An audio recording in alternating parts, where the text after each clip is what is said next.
మా స్టవ్ ఏమైంది అత్తయ్య? చూడు ఇదంతా ఇంత రోతగా ఉందో చూడు. రోతకుందా?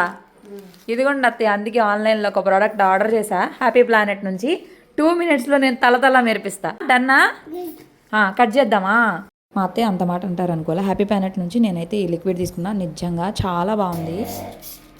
ఇన్స్టాగ్రామ్లో హ్యాపీ ప్లానెట్ అని ట్యాగ్ చేస్తే November 20 లోపు కొని మనం లేట్ అయిపోయామన్నమాట. 20th నేను బుక్ చేసుకున్న రీల్ చూసి. సో నిజంగా అసలు వర్క్ అయిద్దా లేదా అనుకున్నా కానీ చాలా చాలా బాగుంది. అండ్ November 30 లోపు మనం రీల్ అయితే పెట్టేశామంటే కనుక, ఇప్పుడు నేను 200 రూపీస్ పెట్టి కొన్నాను కదా, మళ్ళీ నాకు 200 క్యాష్ బ్యాక్ అయితే వచ్చేసిద్ది వాళ్ళని ట్యాగ్ చేస్తే. సో కానీ నిజంగా ఇది జెన్యూన్గా, నేను ప్రమోషన్ కాదు కానీ చాలా చాలా బాగుంది ప్రోడక్ట్, నాకు బాగా నచ్చింది. ఏం చేసేసా? ఎలా ఉంది? ఇంత ఫాస్ట్గా ఇంత క్లీన్ అయిపోయింది అసలు స్టవ్. చాలా జిడ్డు కూడా లేదు. 2 minutesలో పోయింది కదా. 2 నిమిషాలు. సో హ్యాపీ ప్లానెట్ ప్రొడక్ట్స్ తీసుకోండి, chemical free. Done. Okay done. Bye. Bye.